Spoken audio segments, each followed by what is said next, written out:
I'm Bruno Migliara. I'm the Chief of Vascular and Endovascular Department at the Pedrozzoli Hospital. In our hospital, we have a very dedicated center to treat CLTI patient, diabetic foot patient. So we are focused on the treatment of this patient.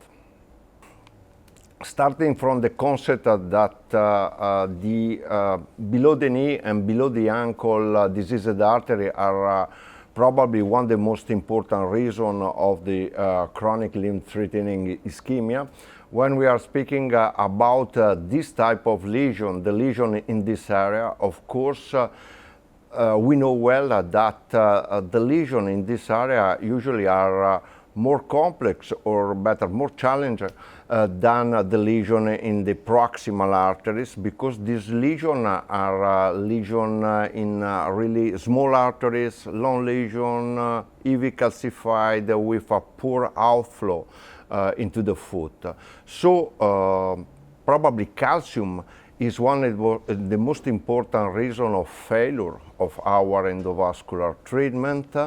And we know that calcium is more evident in the distality, and above all in BTK arteries there is a combination of the superficial and deep calcification, and the deep calcium, so the medial calcification, is more evident than in the proximal arteries. Of course, to treat calcified artery is a big issue. The most important thing is to try to cross well this artery, and also to have a device that is able to modify, to treat not only the superficial but also the deep calcification. This is the reason why in complex heavy calcified lesion in BTK and BTA arteries, my preferred device is the Shockwave, because the acoustic wave are able to work also on the deep calcium in the medial calcification, improving the compliance of the vessel with low pressure, low barotrauma, and so lower risk of restenosis, of hyperplasia. Of course, one of the biggest limitations is to have a device that is able to cross this very tough lesion, and so after crossing with the guide wire, we have to have a device with a very good trackability, and also a good resistance to the breakage against calcium. So now with the new E8 Shockwave compared to the previous S4, these features of the device improve a lot. And on the other hand, of course, we know well that the E8 is double in length compared to the S4, has more than double pulses, and so this allows us to treat not only a short lesion, a proximal lesion, but also really distal lesion also into the foot, and long BTA and BTK lesion.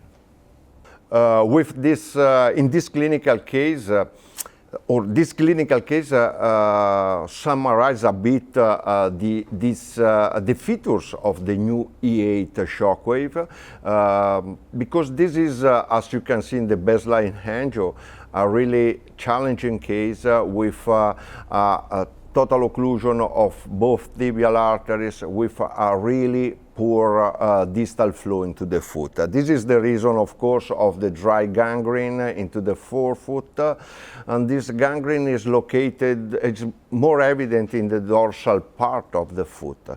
So, based on the location of the lesion, based on the baseline angiography, at the beginning I decided to try to open the anterior tibial artery just to obtain a better flow in the direction of the wound.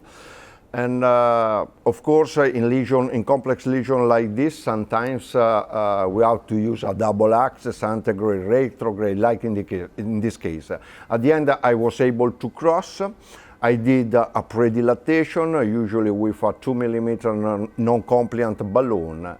After the predilatation with the 2 millimeter non-compliant balloon, of course, I decided to use the Shockwave device to treat this lesion. At the beginning, I decided to use the older S4 catheter, but this catheter stopped at the beginning of the ATA.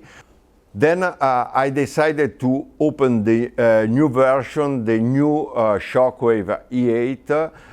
In this catheter, due to the better hydrophilic coating, due to the fantastic profile, was able to cross directly this long calcified occlusion, and then using all 400 pulses, I opened completely this artery with a very good improvement of the flow into the foot.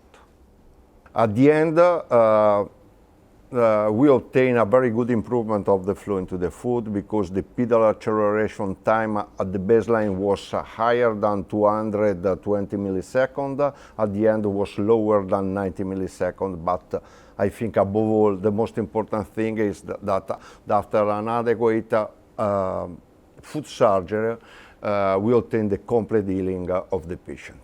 Of course, based on this clinical case, based on my clinical practice, now in every long calcified artery that I'm able to cross, of course, I think the best treatment choice, as I showed in this case, or the best device to do a vessel prep is the E8, because the biggest advantage is the possibility to improve the compliance of the vessel and to work not only on the superficial calcium like with other devices, but also on the deep calcification.